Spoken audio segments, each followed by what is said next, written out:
abusua mincha no me so e ma kwa ban fa emra eye channel so hada so e be media je abusua e fa eye stolen cars won sense no abusua sese am no e kase e yade Interpol e de eye some statement bi e de about mo cho mo nsem mo a e yade sese Ghana aba be ye a major hub a chese wo hwe cars bia ne eye nneoma e koso in fact omo de Ghana din akwa akohye mo mo kira cars a chese omo awiade free eye Canada ene USA no omo hwa bibre na ewo eye omai Ghana mo na busua de ensem na omo de atudwa kama chese omo hwa omo nsem mu a de cars bibre na kodi eye Ghana ene eye Nigeria na emom ade a some politicians bi enso ehye chire because na omo so na busua cars no etumi ebedru eye omai Ghana mu na politicians be na busua omo de omo edin anase omo ka omo ho ensam we de ma meka sa wampese ekone kweti ensam no mu ankasa enchire mu hada so ebe media je busua bo mo de subscribe like na bo ahia for pensam no bi etie no nya bi entie yenko ne kweti ensam a busua aba betodwa amna sisi a medasi that you are looking at when it comes to your investigation into stolen cars, Honda CR-Vs, Range Rovers, and then also Ford F-150, and then Dodge Ram. Now, what's going on? Okay, so let me take the chance to clarify that little misconception. We are not going after only those 4 brands. We are giving out statistics by way of disseminating information in line with our mandate under Section 4 of the UCO Act to make available to the general public as well as institutions that the Act considers relevant information that we have gathered in the course of our investigations. When it comes to the issues of stolen vehicles that are brought from the United States, Canada particularly, to the shores of Ghana, we have realized in the course of our investigations that these 4 brands are in terms of numbers, are the highest that have come to this site of West Africa, particularly Ghana and Nigeria. So so the advice to the general public is that if you want to engage in the purchase of some of these vehicles, these are red flags that you should look at. So the Dodge Ram is one, the Ford F-150 is one, the Honda CR-V, and the Range Rover. The Range Rover. So these 4 are amongst the most that are stolen. The most that are stolen. But we look brands. at all vehicles, not necessarily luxury brands. The focus has more or less been on luxury brands because of the lucrative nature of the trade in the stolen vehicles when it comes to the luxury vehicles, because these are high-end vehicles. If you go and get a Toyota Corolla, for instance, and you bring it here, the value in terms of how much a person who engages in this unlawful activity gets is not as lucrative as bringing in a Maserati. If the market value of one of those luxury vehicles is about 400,000, and you go and steal it and bring it to this part of the world, what is going to happen is that you are stealing it for without any effort or any money is being spent. If you come and you sell it here for about $150,000, that's a lot as compared to the Toyota Corollas that will come in. So it's not like we are specifying or restricting our retrieval of such vehicles. I see, but what would definitely get your attention if you have Toyota Corolla, just for the lack of a better expression, on the road, and then you have a Range Rover, because you've mentioned it on the road. Obviously, with what you have said, if your officials are on the road, and I see quite some checks on the road these days with the customs and others, Yoko, all on the road. Okay. Wow. Okay, so stopping people and checking documents and so on. You key in chassis numbers to. Yeah. Yeah, so I've been stopped twice, so okay, that's right. No, so I don't. So again, I deserve one. So back in 2022, again in the exercise of our mandate under Act 804, and in collaboration with our partners, the FBI and the Royal Mounted Canadian Police, we embarked on an exercise to retrieve stolen vehicles. We're given an initial database of about 300 vehicles. We proceeded and then recovered, I think, somewhere around 60 to 66 vehicles. And what has also happened is that... so out of the 300, you've recovered 66? 6 vehicles for that. I see. In terms of that. Now, we have also realized in the course of our investigations is the fact that when you take, and Mr. Kpebu will know this more than the others here, when we start investigations in Yoko into a person, what we also do is that we run parallel financial investigations at the same time in trying to trace the person's assets. So what we have noticed is that when we bring these people in and we take, we see some of their vehicles, we run the VIN number in our system to see if the status is stolen. And I don't have statistics off head, but in more than 70% of the cases, the vehicles come out as stolen. And these are vehicles that were not even on the original 300 list that was given us. So it tells us that there's a fundamental problem, a huge market. In terms of the statistics, some even estimate that as many as 10,000 or close to about 10,000 stolen vehicles enter the country at within every year. So it's a very big problem. And again, in collaboration with our partners, local and foreign, we are doing our best to retrieve these vehicles. Now, I also want to put it out there that, and again, this is a misconception that has been going on, that Yoko engages in Rambo-style activities, stopping people on the road.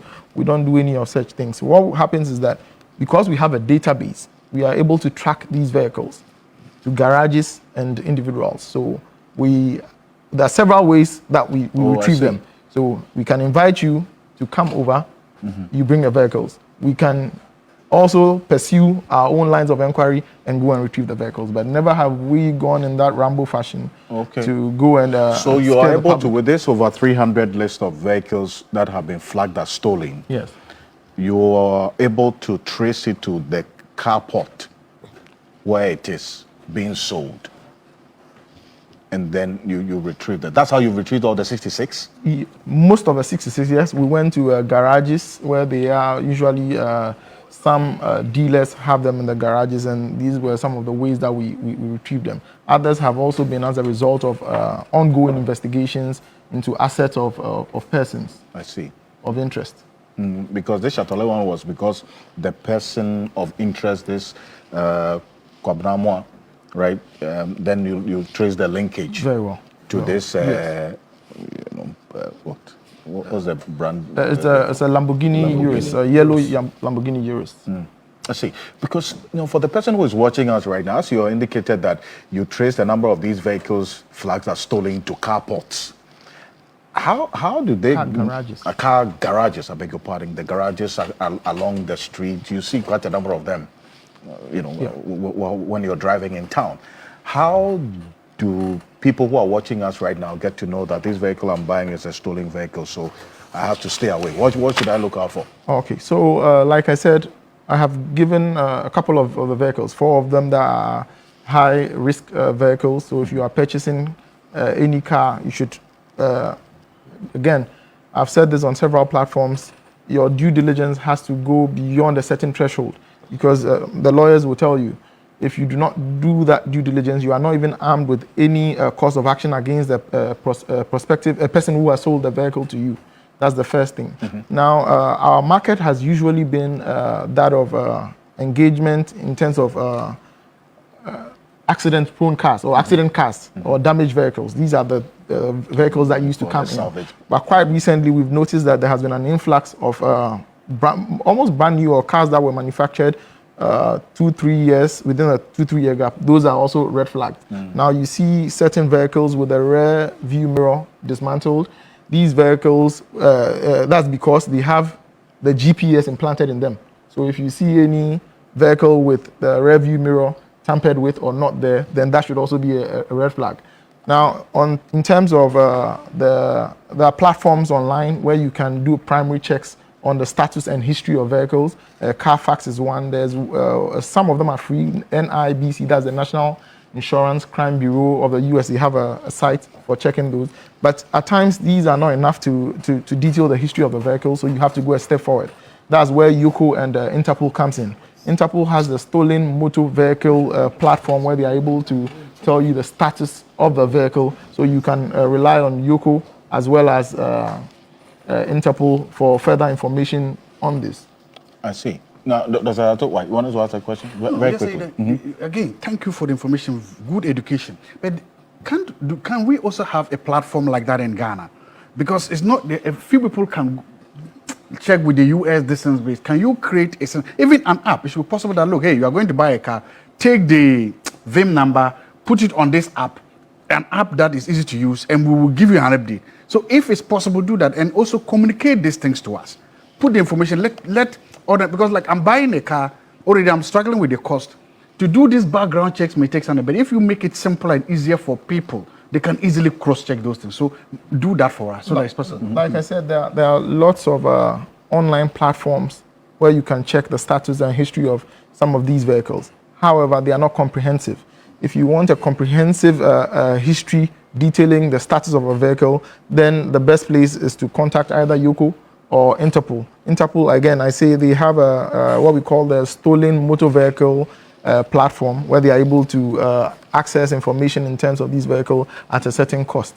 So it's not, and it's actually in your favor to spend that little in identifying the status of the vehicle than to expend money in it and trying to recover. And there's also a misconception out there, which I need to address using this platform, that the fact that you have duty has been paid on the vehicle legitimizes the transaction. It does not. And again, the lawyers will tell you, the Nemo Dat rule tells us that you cannot give a title to what you don't have. So if a thief steals a vehicle and sends it here, he does not have any legal title in the vehicle. So you buying it because it has come through our ports or it has been cleared or duty has been paid does not legitimize the transaction. But what if they give you a register for you? That does not legitimize the transaction. It does not. So, but you see, that raises just another question, because then if Ghana has been flagged as a destination for a number of these stolen vehicles from the United States and Canada, what does it say about the checks at the ports? I mean, is there any way that can also be improved to us? The point of entry should also have some systems and structures in place to be able to detect that this car is stolen before some unsuspecting member of the general public innocently goes there to go and buy this car. You are absolutely right. I do agree there are lapses in our port system, but I will not limit the lapses to only our systems here. Even in the US, they also have lapses, because they should also be able to set up mechanisms that deal with the issue before it comes here. And off-head, one of these lapses is the fact that when a vehicle is stolen, they have levels of reporting. You report it at your local, the local scene. It is then taken to their national level before it's brought to Interpol. At times, this time frame is enough for the car to be shipped from the US, comes to Ghana, passes through the system before the status even comes on as being stolen. So it's actually possible. But again, like you said, it is time that stakeholders come together and come up with comprehensive policies to reduce this. And one of the avenues that Yoko can deal with in terms of this issue is by educating the public, which is the reason why I'm here today and why we have been on several other platforms to educate the public as to the red flags. If you are buying a vehicle, check the status of the vehicle first. Check the verification of the person who is selling it to you. You must check the person's ID. The ID must be valid. You must check the bill of lading. You must check custom declaration forms from both ends. You must check the title actually in the vehicle. When the vehicle is if the vehicle is a damaged vehicle, you should be looking at checking damage. They have other title forms for damaged vehicles because they may not be with the original owner. So they have all those forms. You need to check the history of the vehicles. And always try and use accredited or licensed dealers in getting some of these vehicles. Because again, on the basis of the Nemo Dat rule, if you cannot transfer title in what you don't have to somebody else. So a stolen vehicle, irrespective of how you got it, whether for good faith, you bought it in good faith, or you did all the even when you do all the due diligence and you still buy it, it does not transfer title. And there are victims out there who want their vehicles back. In the cases, with the Canadian cases, for example, some of the victims there are even willing to pay extra to get repatriation orders, to pay for the cars to be brought back to their home country, to them using their own funds after the repatriation orders are secured here. I see. You see, and Alliance of Seni, you are concerned about the point about the exposure that we as a country are to the influx of these stolen cars. What can be done to address this? Well, because this is concerning, to say the least. Right. I mean, what criminals normally take cognizance of the time lapse between reporting and the shipment, and so they work within that time, and that's why the vehicles are able to get to this place. And when they get here, the Ports and Harbors Authority will do little, very little. I mean, they want to see the shipment documents, the cost of the car for tax purposes. Who brought in the car? Or sometimes they come in the name of companies. And so they just want their tax. And so I think that what we need to do as a people is to take the verification processes seriously. You can't just buy a car from the streets. You can't do that. It's irresponsibility. You can't do that. Because you see, if you say you bought a car from the street, just a street corner, then you lose the benefit of being a bona fide purchaser for value with that notice. You understand? Because I mean, and in any vehicle that you are buying legitimately from outside the country, they will give you the title. The title of the vehicle will be in the vehicle, to be part of the documents. It's a small card, small one.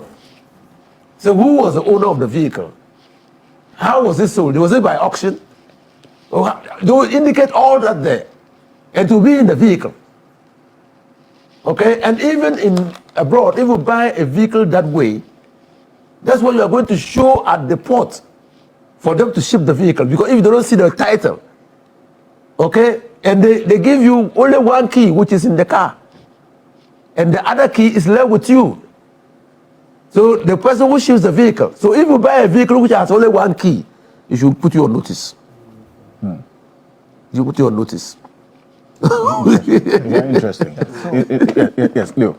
So again, I want to add that there have been some unscrupulous persons around the jurisdiction who are going around in the name of the Economic and Organized Crime Office that they are claiming vehicles, stolen vehicles. If anybody, first of all, we don't come individually. Nobody comes from Yoko as an individual to come and retrieve a vehicle. So if anyone comes to you like that, check their ID cards.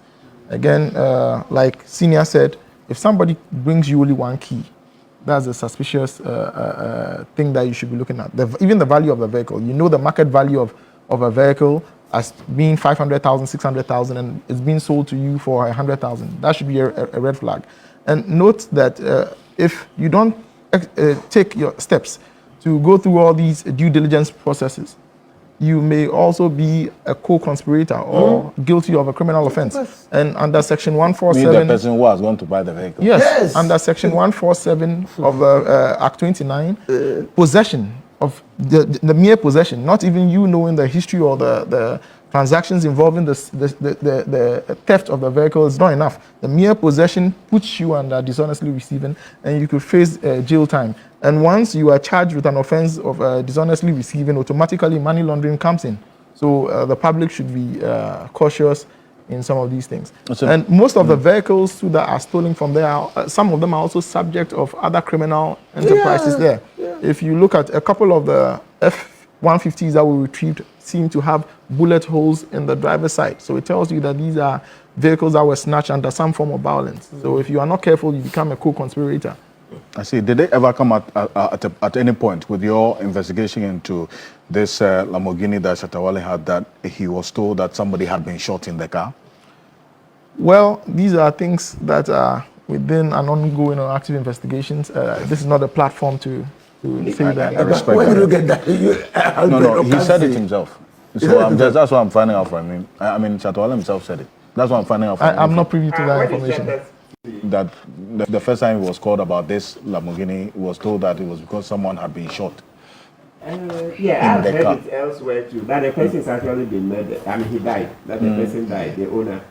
So that's how come the... So it was a carjack. So Leo says he can't confirm or deny this. What is actually... I don't want us to proceed on this tangent if Leo is telling me that he can't... No, which is... What is factual is that someone has been convicted in the theft of that Vehicle, yes. Right. That is a fact. Yes. It's important that you made this issue, the point about the ID card, because a message just came through from Dr. Charles and says, Dr. Champ-Sante says, good morning. A friend of mine called indicating that someone knocked at his gate. In fact, pressed the bell 3 times. And because he had access to a camera outside of the house, these persons were dressed in a particular uniform. And when he spoke to them through his doorbell, into brackets, which has access to a microphone outside, asked them who they are. They said they were from Iyoko and that they were going to check, they were coming in to check, I'm sorry, they were going to check a vehicle that belongs to him. And he asked on whose orders and why his vehicle that was parked in his house. And he said that they had been tracing him for the past 4 days, which he observed himself because he saw them at his junction a number of times. I want to find out if the Iyoko operates that way, knocking at people's gates and asking to find out where they got their vehicles from. Yeah. So, like I said, we do not send individuals to go recover vehicles. There's a strategic plan. There's a comprehensive process where we go. So again, if anybody comes to you